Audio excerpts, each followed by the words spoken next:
So, good evening and thank you for taking the time to speak with me today. I am your John Miguel Galan and I am conducting this interview as part of my requirement on entrepreneurship subject in tourism and hospitality host industry. The goal of this interview is to gain insight into your journey, Mr. Tor, and the challenges you face and strategies you've used to success.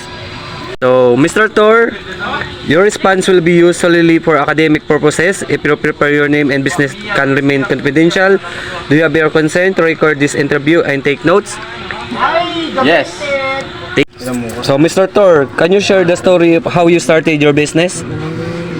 Sa umpisa, extra ng mga trabaho hanggang sa nakita ng opportunity na magtayo ng maliit na tindahan na hindi inaasahan lalaki. So yun na nga, naglaki ng paunti-unti and then yun. Mr. Tor, what inspired or motivated you to become an entrepreneur?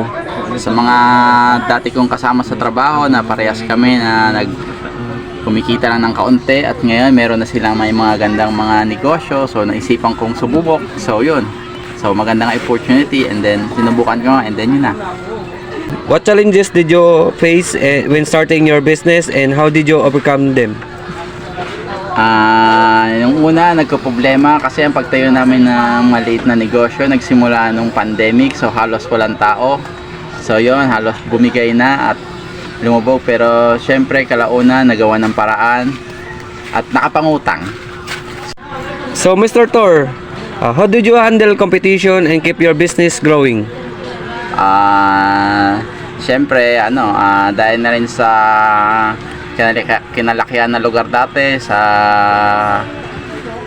environment na before may mga parents ako nagninegosyo rin sa parehas ng mga competition, so natutunan ko kung paano pag-ibahin, kung ano yung wala sa kanila, yun ang diagdagdag ko, kung ano yung kailangan ng tao, yun ang ginibigay ko.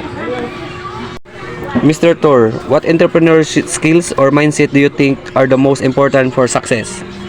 Siguro yung financial management, sa tamang paghawak ng pera, yung income, pag yung may sarili kang trabaho, ihiwalay mo yung kita ng negosyo mo at saka yung mga personal expenses na wag siya pagsamahin. Yun siguro. Mr. Tor, what type of business model do you use and why did you choose it? Siguro dahil sari-sari store, isinama ko na yung wholesale kasi maraming mga tindahan na iba, so hindi na sila lalayo, so dito na rin sila bibili, hindi na sila kompetensya, so customer na rin ng ibang tindahan. Tor, how does innovation or creativity play a role in your business success? Siguro dati mano-mano yung pag mga tinda, hintay ka lang dumadaan. Ngayon dahil sa generation medyo nag-upgrade, so gadaan ka rin sa social media, so mas mabilis ang transaction, so ganyan. Mr. Tor, what is your long-term vision for your business? Ngayon para medyo pang long term siguro, maintain muna and then unti-unting upgrade hanggang sa medyo may magandang opportunity pumasok, then i-grab. So, what advice would you give to aspiring entrepreneurs who want to start their own business? Siguro sa mga nag-uumpisa, huwag matakot sumubok. Subukan lang at alisin yung takot. Kung matatalo man, subukan uli hanggang sa makuha ang key. And then kung sakali may magandang opportunity, baka yun na siya at para sa'yo na yun. So, thank you for your sharing your insight and experience. Is there anything else would you like to add about your entrepreneurship? Siguro yung nagtatrabaho tas gusto sumubok ng negosyo at kung para sa kanila yon, subukan nila, at kung hindi para sa kanila, di balik sila sa trabaho nila.